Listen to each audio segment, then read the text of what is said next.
tomorrow, most likely. So, third time is always the charm.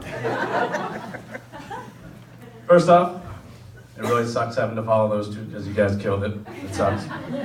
But I first want to thank everybody, obviously, for coming from all different parts of the country to celebrate the day with you two. Secondly, Sarah, you look beautiful.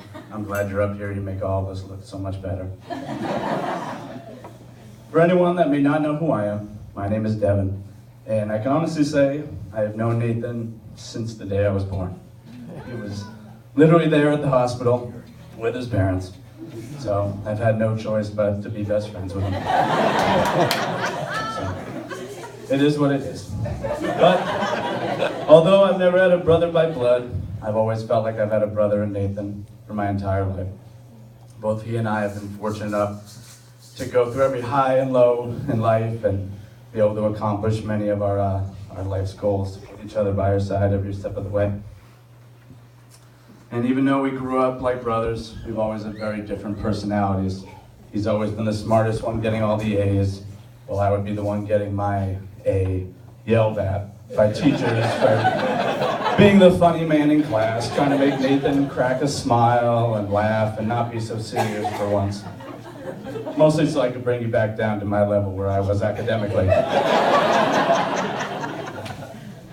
But before I get too deep into it, I also want to backtrack for a second and let everyone know a little interesting fact that Nathan was my best man at my wedding last year, as his father and my father were best men at each other's weddings also. So it goes way back, and I'm having a son next year, so you guys better step that up.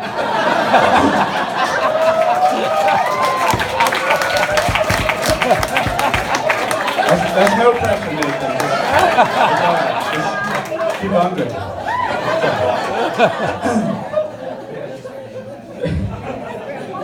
But Nathan's hardest task last year wasn't having to move, think about his career after the move, proposing to Sarah, hoping she would say yes, or getting a new cat. It was to give a great speech telling everyone at my wedding how amazing I was, which, as you can tell, isn't very hard. But he did do great. But he did mention in his speech how on one of his report cards that we had class together, and there was a comment saying that Nathan had a really hard focusing in class, as well as him being disruptive, which I could imagine, Donna and Barry, that was a first for you. And I don't know if anything had to do with me, most likely not.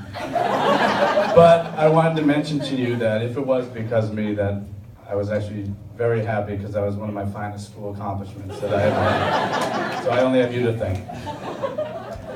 But if we could be serious for a moment, Nathan, where do I begin? You're handsome, debonair, your knowledge knows no bounds, you're a charm, you are I can't read your handwriting.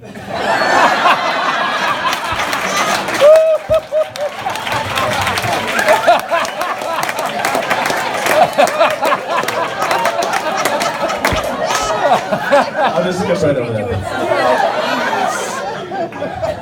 You've never had good handwriting. But honestly, Nathan, you're a person I've looked up to mostly because you're a lot taller than me. But because of your hard work ethic and your never give up attitude, you've been able to achieve everything you've ever set out to accomplish, and you're successful today because of it.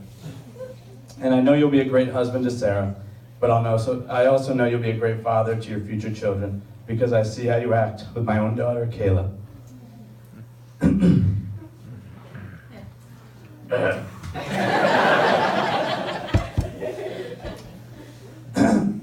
I know with your guidance, she could be a scientist, engineer, a mathematician, but most importantly, a Jedi master with your background knowledge and training.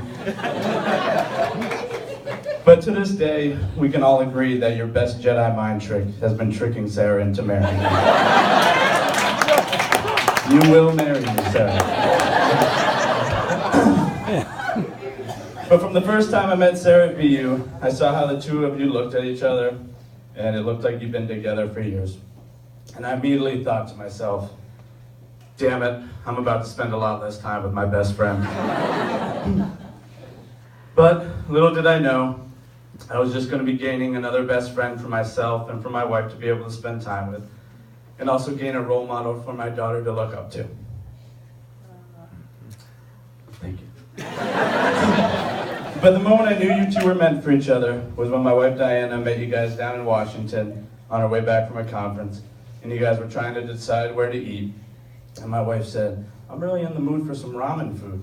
And without hesitation, Sarah proceeded to pull out an Excel spreadsheet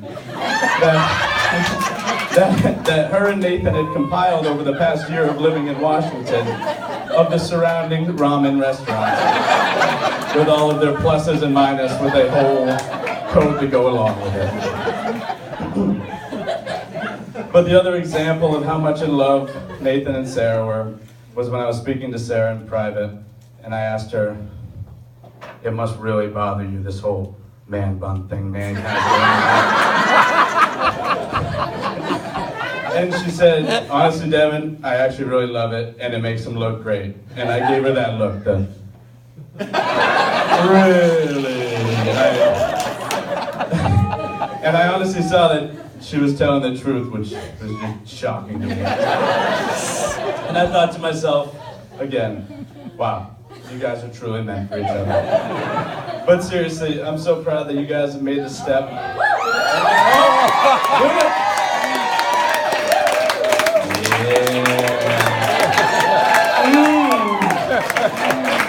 Fabio. Proud